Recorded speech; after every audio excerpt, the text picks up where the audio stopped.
Hello दोस्तों, स्वागत है आप सबका मेरे यूट्यूब चैनल रोहिणी क्लासेस में। तो आज हम क्लास 11th की पॉलिटिकल साइंस का चैप्टर 3 का अगला पार्ट देखने जा रहे हैं।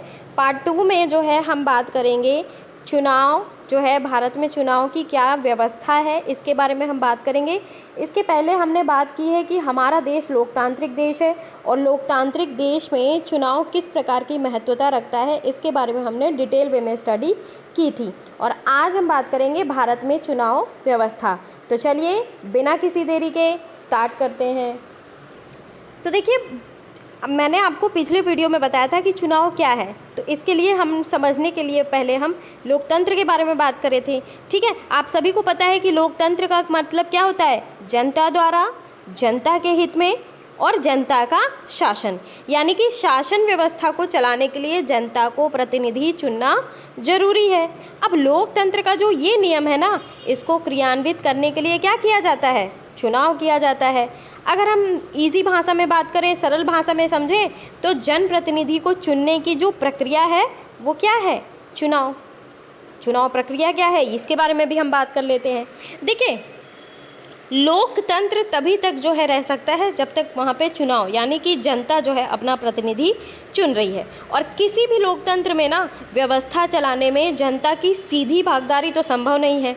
जैसा कि मैंने आपको बताया भी था कि 130 करोड़ की आबादी में सीधी भागीदारी कैसे होगी। और इसलिए ना लोकतंत्र को सरल बनाने के लिए जनता के प्रतिनिधि का चुनाव होता है। जो नियम तय किए गए हैं, इनके अंतर्गत स्वतंत्र और निष्पक्ष चुनाव करवाए जाते हैं, यानी कि चुनावों में जनता की भागीदारी रहती है। वोट देकर वो अपना जनप्रतिनिधि चुनते हैं और इसी को कहते हैं क्या? चुनावी प्रक्रिया। तो आइए अब समझते हैं भारत में चुनाव व्यवस्था क्या है। देखिए, आपने जो है प्रीवियस पार्ट में ये देखा कि चुनाव की विभिन्न विधियों और जो है क्या कहते हैं, गौर किया होगा। आप सभी को पता है कि भारतीय लोकतंत्र जो है दुनिया का सबसे बड़ा लोकतंत्र है। ठीक है, और भारत का जो संविधान है ना, वो चुनावों को लेकर कुछ मूलभूत नियम बनाता है। और अभी हम नियमों के भी बारे में बात करेंगे। और जो है मैं आपको बताऊं कि संविधान के भाग 15, क्या बताया मैंने? भाग 15 एग्ज़ाम में पूछ लिया जाता है कि निर्वाचन आयोग या फिर जो है चुनाव की प्रक्रिया कौन से भाग में है, तो ये आप बताएंगे भाग 15 में है। और अनुच्छेद कितने से कितने तक? 324 से 329 तक। ठीक है, ये चीज़ आपको ध्यान रखना है। इसके अंतर्गत जो है भारत में चुनाव किए जाते हैं। अब हम ये समझेंगे कि भारतीय चुनाव प्रणाली की विशेषताएं क्या क्या हैं। तो चलिए बढ़ते हैं आगे। अच्छा, जब आपने जो है व्यवस्थाओं को देखा होगा तो आपने ये किया होगा, ये सोचा होगा कि ये सब क्या है। आपने चुनावों के समय चुनाव प्रचार के लिए अपनाए जाने वाले विभिन्न तरीकों के बारे में भी पढ़ा होगा। लेकिन चुनाव के विभिन्न तरीके क्या हैं? चुनाव संचालन करने की एक व्यवस्था है और इसके लिए क्या होते हैं? अथॉरिटीज़ और नियम भी हैं जो ये बताते हैं क्या करें, क्या ना करें, कैसे करें, क्या ना करें। क्या चुनाव व्यवस्था का यही अर्थ है? आपको जान के आश्चर्य हो सकता है कि क्यों संविधान में यह लिखने की ज़रूरत पड़ी कि मतगणना कैसे होगी और प्रतिनिधि कैसे चुने जाएंगे। अभी मैं आपको सिस्टम भी बताऊंगी। क्या यह स्वयं ही स्पष्ट नहीं? लोग जाते हैं, वोट देते हैं और जिस प्रत्याशी को अधिकतम वोट मिलते हैं वो चुना जाता है। और पूरे विश्व में ही जो है ऐसी चुनाव व्यवस्था होती है। इसके बारे में हमें थोड़ा सोचना चाहिए। हमें इसलिए सोचना चाहिए क्योंकि यहाँ पे ये प्रश्न इतना सरल नहीं है जितना सरल आपको लग रहा है। ठीक है, हम अपनी चुनाव व्यवस्था में ही इतना लीन हो जाते हैं ना कि हमें लगता है कोई और तरीका हो ही नहीं सकता है। लेकिन बहुत सारे तरीके हैं। ठीक है, कि लोकतांत्रिक चुनाव में जनता वोट देती है और उसकी इच्छा ही ये तय करती है कि कौन चुनाव जीतेगा। लेकिन लोगों द्वारा अपनी रुचि को व्यक्त करने के अनेक तरीके हो सकते हैं। एक ही तरीका तो नहीं हो सकता ना, उनकी पसंद की गणना करने की भी हो सकती है, बहुत सारी विधियां हो सकती हैं। तो खेल के इन अलग अलग नियमों से इस बात का फैसला बदल सकता है कि जीत किसकी होगी। ठीक है, कुछ ऐसे नियम होते हैं जो बड़े दलों के लिए जो है सूटेबल होते हैं, कुछ छोटे दलों के लिए सूटेबल होते हैं, कुछ जो है निर्दलीय के लिए सूटेबल होते हैं, है ना। और लाभ जो है अलग अलग दलों को जो है, कुछ छोटे दल को लाभ मिलेगा, कुछ बहुसंख्यक दल को लाभ मिलेगा, तो अन्य अल्पसंख्यकों को संरक्षण देते हैं। अब आइए हम जो है इसका नाटकीय उदाहरण देखेंगे। उसके पहले मैं आपको थोड़ी सी विशेषता के बारे में बात कर देती हूँ भारतीय चुनाव के। सबसे पहली विशेषता ये है first past the post system. मैं लिख भी देती हूँ, फर्स्ट पास्ट द पोस्ट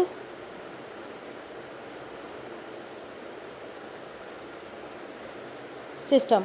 अब आप ये सोच रहे होंगे ये क्या है? ये एक विशेषता है भारतीय चुनाव की। इसमें क्या होता है ना कि जो सबसे आगे है, जो सबसे आगे है वही जीत जाता है। यानी कि ये जो मेथड है, ये जो विधि है, इसके अनुसार चुनाव परिणाम में जिसे सबसे अधिक वोट मिले हैं वो प्रत्याशी विजय घोषित हो जाता है। और इसे जो है क्या कहते हैं? बहुदलवादी व्यवस्था कहते हैं। ठीक है। दूसरे नंबर की अगर मैं बात करूं, दूसरा नंबर आता है वयस्क मताधिकार प्रणाली। वयस्क मताधिकार प्रणाली। ये क्या है भाई? ये भी समझ लीजिए, बार बार ये टर्म का यूज़ होगा इस पूरे चैप्टर में। तो इसका मतलब ये है, भारत में वयस्क मताधिकार प्रणाली के अंतर्गत 18 वर्ष, ध्यान रखेंगे, 18 वर्ष की आयु से अधिक नागरिकों को मतदान का अधिकार है। और मतदान का अधिकार हर नागरिक का मौलिक अधिकार है। यानी कि एक व्यक्ति एक वोट, यह बुनियाद का सिद्धांत है। यानी कि एक व्यक्ति अपने एक वोट का वैल्यू जो है वो कर सकता है। एक जो है चुनाव की सबसे महत्वपूर्ण विशेषता ये है नोटा, NOTA, नोटा का विकल्प। ये आया है साल 2013 में। ठीक है। साल 2013 के बाद ना भारतीय मतदाताओं के पास नोटा का विकल्प मौजूद है। अब आपको मतलब समझना होगा नोटा का। अगर मतदाता जो है दिए गए प्रत्याशी, यानी कि कोई बीजेपी का जो है दावेदार हुआ, कोई सपा का दावेदार हुआ, कोई कांग्रेस का दावेदार हुआ, और इन सब मतदाता के जो है प्रत्याशी जो हैं, किसी को भी आप अगर नहीं पसंद करते ना, तो आप जो है बेझिझक नोटा बटन दबा सकते हैं। यानी कि अयोग्य उम्मीदवारों को नामंजूर करने का ये विकल्प जो है लोकतंत्र के लिए महत्वपूर्ण है। ठीक है। नोटा का मतलब आई होप आपको समझ में आ गया होगा। चौथी विशेषता के बारे में अगर मैं बात करूं तो ये है स्वतंत्र और निष्पक्ष चुनाव। ये क्या है ये भी आपको समझना होगा। जो भारत में चुनाव होते हैं ना, निर्वाचन आयोग के नियंत्रण में होते हैं। ठीक है। निर्वाचन आयोग क्या करता है? निर्वाचन आयोग एक स्वतंत्र संस्था है। ठीक है। और चुनावी तारीखों के ना ऐलान से लेकर, जिस दिन से चुनावी तारीख का ऐलान होता है उस दिन से लेकर मतगणना करवाने तक सभी निर्वाचन आयोग की निगरानी में होते हैं। और यही होता है स्वतंत्र और निष्पक्ष चुनाव, जो कि लोकतंत्र की एक बुनियादी व्यवस्था है। अब देखिए, इस हेडिंग से आपको साफ साफ समझ में आ रहा होगा, जो सबसे आगे वही जीते। इस अखबार की कटिंग देखते हैं। पहली बार कांग्रेस को 3/4 बहुमत। ठीक है। तो देखिए यहाँ पे जो है लोकसभा चुनाव में कांग्रेस की पार्टी ने 543 में से 415 सीटें जीती, जो कुल सीटों के 80% से भी अधिक है। लोकसभा चुनावों में ना किसी दल को ऐसी सफलता कभी नहीं मिली। खैर, अभी जब 2014 का चुनाव हुआ था तो इसमें बीजेपी भी भारी बहुमत से जीती थी। ठीक है। और इस चुनाव से क्या पता चलता है? कांग्रेस पार्टी को 3/4 सीटें मिली। ठीक है। क्या इसका अर्थ ये है कि प्रत्येक 5 भारतीय नागरिकों में से 4 ने कांग्रेस को वोट दिया? वास्तव में नहीं, ऐसा हम नहीं कह सकते। क्योंकि आप ये देखो कि हमारे देश में जब भी वोटिंग होती तो क्या 100% वोटिंग होती है? नहीं होती। इसका मतलब हम नहीं निकाल सकते कि प्रत्येक 5 में से 4 ने वोट किया। ठीक है। तो नीचे दी गई जो तालिका है उसको भी अभी हम देखेंगे। कांग्रेस पार्टी को 48% यानी कि 48% वोट मिले। इसका अर्थ ये हुआ कि कुल मिलाकर जितने लोगों ने मतदान किया उसमें केवल 48% लोगों ने कांग्रेस को वोट दिया, लेकिन पार्टी को 80% से भी अधिक सीटें मिली। अन्य दलों के प्रदर्शन को देखें, भाजपा को 7.4% वोट मिले, लेकिन 1% से कम सीटें मिली। ऐसा कैसे हुआ? ये देखिए, दलों द्वारा प्राप्त वोट, कांग्रेस को 48% वोट, ठीक है, 415 सीट, भाजपा को 2 सीट 7.4, इसी प्रकार अन्य जो है पार्टियों को वोट। ऐसा क्यों हुआ, इसके बारे में हमें मनन करना होगा। ऐसा इसलिए हुआ क्योंकि हम जो है ना अपने देश में चुनाव की एक विशेष विधि का पालन करते हैं। सबसे पहली विधि ये है कि पूरे देश को 543 निर्वाचन क्षेत्रों में बांट दिया जाता है। दूसरी चीज़, प्रत्येक निर्वाचन क्षेत्र से एक प्रतिनिधि चुना जाता है, ठीक है। और तीसरी चीज़, उस निर्वाचन क्षेत्र में ना जिस प्रत्याशी को सबसे अधिक वोट मिलते हैं उसे निर्वाचित घोषित कर दिया जाता है। और देखिए, ये ध्यान रखना जरूरी है कि इस व्यवस्था में जिस प्रत्याशी को अन्य सभी प्रत्याशियों से अधिक वोट मिल जाते हैं ना, उसे ही निर्वाचित घोषित कर दिया जाता है। यानी कि विजयी प्रत्याशी जो जीता है, उस प्रत्याशी के लिए ये जरूरी नहीं है कि उसे कुल मतों का बहुमत मिले।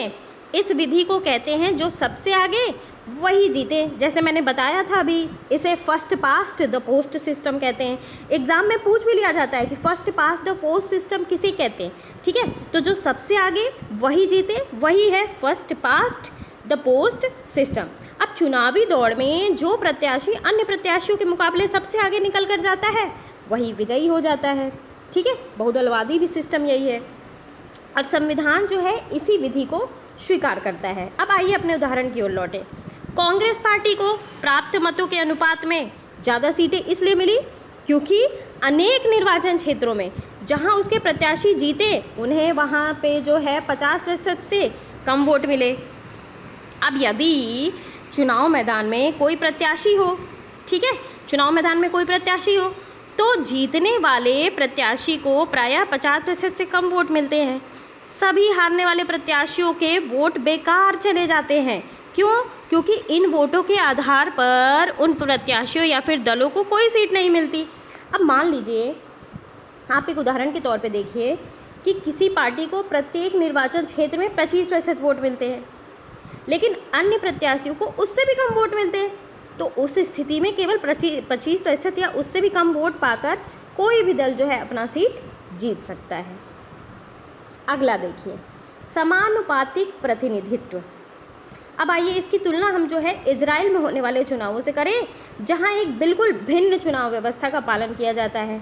इजराइल में क्या होता है कि मतगणना के बाद, ध्यान रखेंगे, मतगणना के बाद, इजराइल की मैं बात कर रही हूँ, प्रत्येक पार्टी को संसद में उसी अनुपात में सीटें दे दी जाती हैं, ठीक है, और जिस अनुपात में उन्हें वोटों का हिस्सा मिलता है, ठीक। बॉक्स में भी अभी हम देखेंगे, प्रत्येक पार्टी चुनावों से पहले अपने प्रत्याशियों का एक प्राथमिकता सूची जारी करती है। अब जैसे मान लीजिए, मैंने माना ये प्रत्याशी 1, प्रत्याशी 2, प्रत्याशी 3, प्रत्याशी 4। अब हमें इसे प्रेफरेंशियल तरीके से कि पहले नंबर पे हम इनको चुनेंगे, दूसरे नंबर पे हम इनको चुनेंगे, तीसरे नंबर पे इनको चुनेंगे, चौथे नंबर पे इनको चुनेंगे। यानी कि हम अपनी प्राथमिकता सूची के अनुसार जो है हम चुन लेते हैं, ठीक है। और जो है प्रत्येक पार्टी चुनावों से पहले अपने प्रत्याशियों की एक प्राथमिकता सूची जारी कर देती है और अपने उतने ही प्रत्याशियों को उस प्राथमिकता सूची में चुन लेती है जितनी सीटों का कोटा उसे दिया जाता है। अब चुनावों की इस व्यवस्था को समानुपातिक प्रतिनिधित्व प्रणाली कहते हैं। अब इस प्रणाली में किसी पार्टी को उतनी ही प्रतिशत सीटें मिलती हैं जितने प्रतिशत उसे वोट मिलते हैं। यानी कि देखिए, समानुपातिक प्रतिनिधित्व के 2 प्रकार होते हैं, ठीक है। कुछ देशों जैसे इजराइल और नीदरलैंड में पूरे देश को एक निर्वाचन क्षेत्र में बांट दिया जाता है। जैसे हमारे यहाँ लोकसभा सीटों में 543 निर्वाचन क्षेत्रों में बांटा जाता है ना, तो इजराइल और नीदरलैंड जैसे देशों में एक निर्वाचन क्षेत्र होता है पूरे देश का, ठीक है। और प्रत्येक पार्टी को राष्ट्रीय चुनावों में प्राप्त वोटों के अनुपात में सीटें दे दी जाती हैं।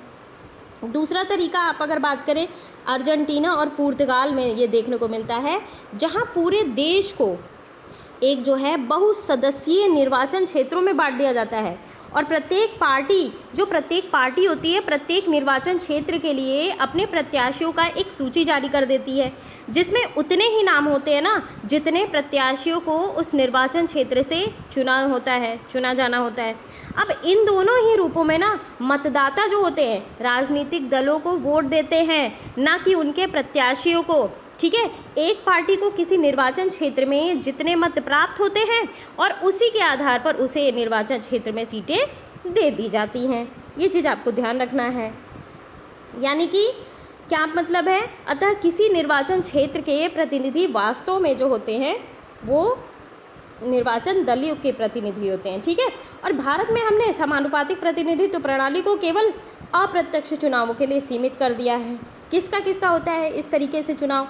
राष्ट्रपति हो गए, ये भी आपको ध्यान रखना होगा। समानुपातिक प्रतिनिधित्व प्रणाली के तहत किसका चुनाव होता है? तो राष्ट्रपति का होता है, उपराष्ट्रपति का होता है। राज्यसभा और विधान परिषदों के चुनावों के लिए समानुपातिक प्रतिनिधित्व प्रणाली जो है एक तीसरा और जटिल स्वरूप प्रस्तावित करता है। तो क्या बताया मैंने समानुपातिक चुनाव व्यवस्था में? एक किसी बड़े भौगोलिक क्षेत्र को एक निर्वाचन क्षेत्र मान लिया जाता है और पूरा का पूरा देश एक निर्वाचन क्षेत्र गिना जाता है। दूसरी चीज़ मैंने ये बताई कि एक निर्वाचन क्षेत्र से कई प्रतिनिधि चुने जा सकते हैं। तीसरी चीज़ मैंने ये बताई कि मतदाता जो होता है वो पार्टी को वोट देता है। ठीक है, और हर पार्टी को प्राप्त मत के अनुपात में विधायिका में सीटें प्राप्त होती हैं और विजयी उम्मीदवारों को वोटों के बहुमत प्राप्त होते हैं। ठीक है, ये चीज़ आपको ध्यान रखना है। और ऐसा चुनाव कहाँ होता है? इजराइल और नीदरलैंड में। हमारे देश में किसका होता है? राष्ट्रपति, उपराष्ट्रपति, विधायिका और विधान परिषद के कुछ मेंबर्स के। आगे बात करते हैं। सर्वाधिक वोट पाने वाले की जीत और समानुपातिक प्रतिनिधित्व चुनाव व्यवस्था की तुलना। आइए अंतर देखते हैं। फर्स्ट पास्ट द पोस्ट ये है और ये है समानुपातिक प्रतिनिधित्व। सबसे पहले इसको देख लेते हैं। पूरे देश को एक छोटी भौगोलिक इकाइयों में बांट देते हैं और समानुपातिक में मैंने क्या बताया आपको? बड़े भौगोलिक क्षेत्र में बांट लिया जाता है, निर्वाचन क्षेत्र को मान लिया जाता है और पूरा का पूरा देश एक निर्वाचन क्षेत्र में बंट जाता है। इसमें क्या है? हर निर्वाचन क्षेत्र से केवल एक प्रतिनिधि चुना जाता है। इसमें ऐसा नहीं है, इसमें एक निर्वाचन क्षेत्र से कई प्रतिनिधि चुने जा सकते हैं। इसमें क्या है? मतदाता प्रत्याशी को वोट देता है। यहाँ प्रत्याशी को वोट दे रहा है और यहाँ समानुपातिक में पार्टी को वोट दे रहा है। ठीक है, अगला क्या बताया मैंने? पार्टी को प्राप्त वोटों के अनुपात से अधिक या कम सीटें विधायिका में मिल सकती हैं। इसमें क्या है? समानुपातिक में हर पार्टी को प्राप्त मत के अनुपात में विधायिका में सीटें हासिल है। ठीक है, यहाँ पे देखिए विजयी उम्मीदवार को जरूरी नहीं है कि वोटों का बहुमत ठीक है मिले, यानी कि 50% +1। उदाहरण के तौर पे यूनाइटेड किंगडम और भारत में ऐसी ही चुनावी व्यवस्था है। और यहाँ पे क्या है? विजयी उम्मीदवार को वोटों का बहुमत हासिल होता है और किस किस देश में होता है? इजराइल और नीदरलैंड में। ये अब आपको क्लियर हो गया होगा पूरी तरीके से। अब आइए ये थोड़ा सा बॉक्स की चीज़ें भी देख लें। इजराइल में समानुपातिक प्रतिनिधित्व। इजराइल में क्या होता है ना कि चुनावों के लिए समानुपातिक प्रतिनिधित्व प्रणाली अपनाई गई है। यहाँ विधायिका यानी कि विधायिका का नाम यहाँ पे नेसेट है इजराइल में। यहाँ पे नेसेट के चुनाव प्रत्येक 4 वर्ष पर होते हैं और प्रत्येक पार्टी अपने प्रत्याशियों की एक सूची जारी करती है, लेकिन मतदाता प्रत्याशियों को नहीं, पार्टी को वोट देते हैं और प्रत्येक पार्टी को ना प्राप्त वोटों के अनुपात में ही विधायिका की सीटें मिलती हैं। और इसमें सीमित जनाधार वाली छोटी पार्टियों को भी विधायिका में कुछ प्रतिनिधित्व मिल जाता है। शर्त ये होती है कि विधायिका में सीट पाने के लिए न्यूनतम 3.25% वोट मिलने ही चाहिए। ठीक है, ये शर्त होती है और इससे प्रायः बहुदलीय गठबंधन सरकारें बनती हैं। अब जैसे देखिए पार्टियों के नाम, लिकुड हो गया, इसे कुल मतों का प्रतिशत 23.40 मिला, सीट 30 मिली। ठीक है, जियोनिस्ट शिविर 18.67। तो ये जो है टेबल है। अब हम आगे बढ़ते हैं। ये देखिए राज्यसभा के चुनावों में समानुपातिक प्रतिनिधित्व प्रणाली। समानुपातिक प्रतिनिधित्व का एक तीसरा स्वरूप हमें भारत में, ठीक है, हमारे अपने देश में राज्यसभा के चुनावों में देखने को मिलता है। इसे एकल संक्रमणीय मत प्रणाली कहते हैं। क्या कहते हैं? एकल संक्रमणीय मत प्रणाली। इसको भी अभी हम समझते हैं। प्रत्येक राज्य को राज्यसभा में सीटों के लिए एक निश्चित कोटा प्राप्त है, ठीक है, और राज्यों की जो विधानसभा है इसके सदस्यों द्वारा इन सीटों के लिए चुनाव किया जाता है, और इसमें जो है ना राज्य के विधायक ही मतदाता होते हैं। कौन होता है? जो राज्य के विधायक होते हैं वही मतदाता होते हैं इसमें। और मतदाता जो होते हैं ना, चुनाव में खड़े सभी प्रत्याशियों को अपनी पसंद के अनुसार एक वरीयता क्रम में, ठीक है, जैसे कि मैंने बताया प्रेफरेंस में जो है मत देते हैं, ठीक है, कि पहले नंबर पे मैं इन्हें सेलेक्ट करता हूँ, दूसरे नंबर पे मैं इन्हें सेलेक्ट करता हूँ, तीसरे नंबर पे मैं इन्हें सेलेक्ट करता हूँ। और जीतने के लिए किसी प्रत्याशी को मत का एक कोटा प्राप्त करना होता है, जो किस फॉर्मूले से होता है ये फॉर्मूला भी दिया हुआ है यहाँ। देखिए, कुल मतदान बटे कुल विजयी उम्मीदवार +1 का होल +1। अब उदाहरण के तौर पे भी देखते हैं। मान लीजिए हम राजस्थान के जो है चुनाव का देखते हैं, राज्यसभा के चुनाव का। राजस्थान के 200 विधायकों को राज्यसभा के लिए 4 सदस्य को चुनना है, ठीक है। तो विजयी उम्मीदवार को कैसे करेंगे? 200 बटे 4 +1 का होल +1। तो यहाँ पे आया 200 बटे 5 +1, 40 +1, 41 वोट की ज़रूरत पड़ेगी। और जब मतगणना होती है तब उम्मीदवार को प्राप्त प्रथम वरीयता वोट गिना जाता है, यानी कि फर्स्ट प्रेफरेंस, यानी कि प्रथम वरीयता वोटों की गणना के बाद यदि प्रत्याशियों को की जो है वांछित संख्या वोटों का कोटा प्राप्त नहीं कर पाती तो पुनः मतगणना की जाती है, और ऐसे उस प्रत्याशी को मतगणना से निकाल दिया जाता है जिसे प्रथम वरीयता वाले सबसे कम वोट मिले हों, ठीक है। और उसके वोटों को ना अन्य प्रत्याशियों में, जो सेकंड थर्ड ये इसमें आते हैं, अन्य प्रत्याशियों में बांट दिया जाता है। अब ऐसा करने से क्या होता है? ऐसा करने में प्रत्येक मतपत्र पर अंकित द्वितीय वरीयता वाले प्रत्याशियों को वह मत हस्तांतरित हो जाता है, कर दिया जाता है। और इस प्रक्रिया को हम तब तक जारी करते हैं ना जब तक वांछित संख्या 4 के बराबर प्रत्याशियों की विजयी घोषित नहीं कर देता। ये चीज़ आपको समझना होगा। तो ये होता है एकल संक्रमणीय मत। अब आगे बढ़ते हैं। भारत में सर्वाधिक वोट से जीत की प्रणाली क्यों स्वीकार की गई? आखिर हमने इसी को क्यों सेलेक्ट किया गया, ठीक है, तो इसके बारे में बात करते हैं। देखिए, इस प्रश्न के उत्तर का अनुमान लगाना बहुत ही कठिन नहीं है, ईजी है। यदि आपने ऊपर के बॉक्स में राज्यसभा की चुनाव प्रक्रिया के बारे में पढ़ा होगा तो आपकी समझ में ये आ गया होगा कि ये प्रक्रिया बहुत जटिल है गाइस, ठीक है, जो किसी छोटे देश में तो लागू हो सकती है, लेकिन हमारा देश, आप ये बताओ, 130 करोड़ की आबादी वाला देश, उपमहाद्वीप है जैसे विशाल देश में, भारत में नहीं ये इम्प्लीमेंट हो सकता। सर्वाधिक वोट से ना जीत वाली व्यवस्था की सफलता इसी लोकप्रियता का कारण है। अब उन सामान्य मतदाताओं के लिए जिन्हें राजनीति और चुनाव का विशेष ज्ञान भी नहीं है, इस पूरी चुनाव व्यवस्था को समझना अत्यंत सरल है, ठीक है, ये जो व्यवस्था है। लेकिन अगर आप एकल संक्रमणीय मत या फिर समानुपातिक प्रतिनिधित्व वाला सेलेक्ट करेंगे तो सब लोगों की समझ में नहीं आ सकता। और इसके अतिरिक्त अगर मैं बात करूँ तो चुनाव के समय मतदाताओं के पास स्पष्ट विकल्प तो होते हैं ना, ठीक है, कि हमें इन्हीं को सेलेक्ट करना है। मतदाताओं को वोट करते समय किसी प्रत्याशी या दल को केवल स्वीकृति प्रदान करना होता है, ठीक है। और राजनीति को की जो है वास्तविकता को ध्यान में रखकर मतदाता किसी प्रत्याशी को भी वरीयता दे सकता है, किसी दल को भी वरीयता दे सकता है। वह चाहे तो इन दोनों में मतदान के समय संतुलन बनाने की कोशिश भी कर सकता है।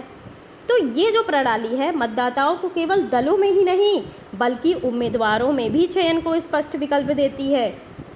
ये चीज़ आपको समझना होगा। तो अन्य चुनावी जो व्यवस्थाएं हैं, खास तौर से अगर मैं समानुपातिक प्रतिनिधित्व प्रणाली की बात करूं तो मतदाताओं को किसी एक दल को चुनने का विकल्प दिया जाता है, लेकिन प्रत्याशियों का चयन तो पार्टी द्वारा जारी किया गई सूची के अनुसार होता है ना, जो पार्टी सूची जारी करती है। अब इस प्रकार क्या होता है कि किसी क्षेत्र विशेष का प्रतिनिधित्व करने वाला जो है और उसके प्रति उत्तरदायी कोई एक प्रतिनिधि नहीं होता, लेकिन सर्वाधिक वोट से जीत वाली व्यवस्था के आधारित निर्वाचन क्षेत्रों में मतदाता जानते हैं कि उनका प्रतिनिधि कौन है और कौन जो है उसे उत्तरदायी ठहरा सकता है। लेकिन अगर सबसे महत्वपूर्ण बात करें तो संविधान के निर्माता जिन्होंने संविधान लिखा, ठीक है, संविधान जब लिखा गया तो वो जिन्होंने लिखा वे समझते थे कि समानुपातिक प्रतिनिधित्व प्रणाली पर आधारित चुनाव जो होते हैं वो संसदीय प्रणाली में सरकार के स्थायित्व के लिए उपयुक्त नहीं है। ठीक है, अगले अध्याय में हम संसदीय प्रणाली की प्रकृति के बारे में भी पढ़ेंगे। तो ये जो व्यवस्था है, इस व्यवस्था की मांग है कि कार्यपालिका को विधायिका में बहुमत प्राप्त हो। आप देखेंगे कि समानुपातिक प्रतिनिधित्व प्रणाली से स्पष्ट बहुमत मिलने में कठिनाई होगी।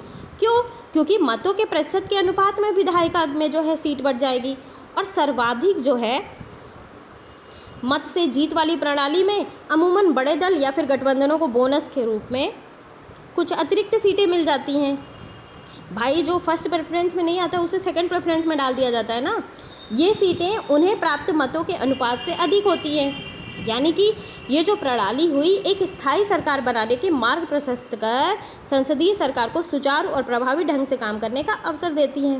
अंत में सर्वाधिक मत से जीत वाली प्रणाली जो होती है एक निर्वाचन क्षेत्र में विभिन्न सामाजिक वर्गों को एकजुट होकर चुनाव जीतने में मदद करती है।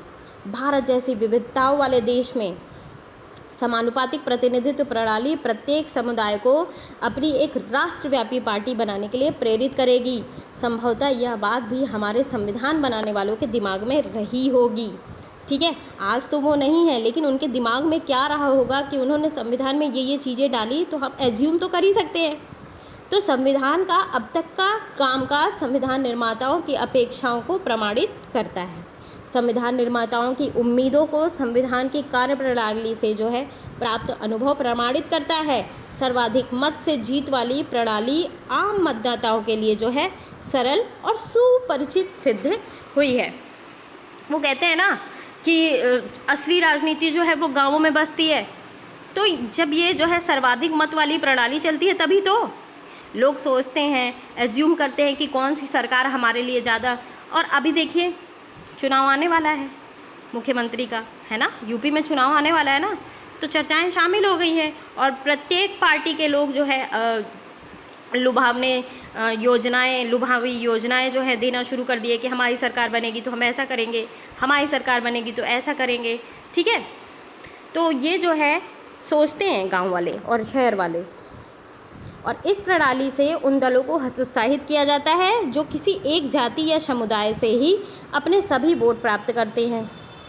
सामान्यतः क्या होता है, सर्वाधिक मत से जीत वाली प्रणाली से ना द्विदलीय व्यवस्था उभरती है, 2 दल वाली व्यवस्था उभरती है। इसका मतलब क्या हुआ? इसका मतलब ये हुआ कि सत्ता के लिए 2 प्रमुख प्रतियोगी हैं और यही दोनों बारी बारी से सत्ता प्राप्त करते हैं। नए दलों या तीसरी पार्टी को प्रतियोगिता में सम्मिलित होने और सत्ता प्राप्त करने में कठिनाई होती है। अब इस संदर्भ में भारत के इस प्रणाली का अनुभव जो होता है ना कुछ अलग है।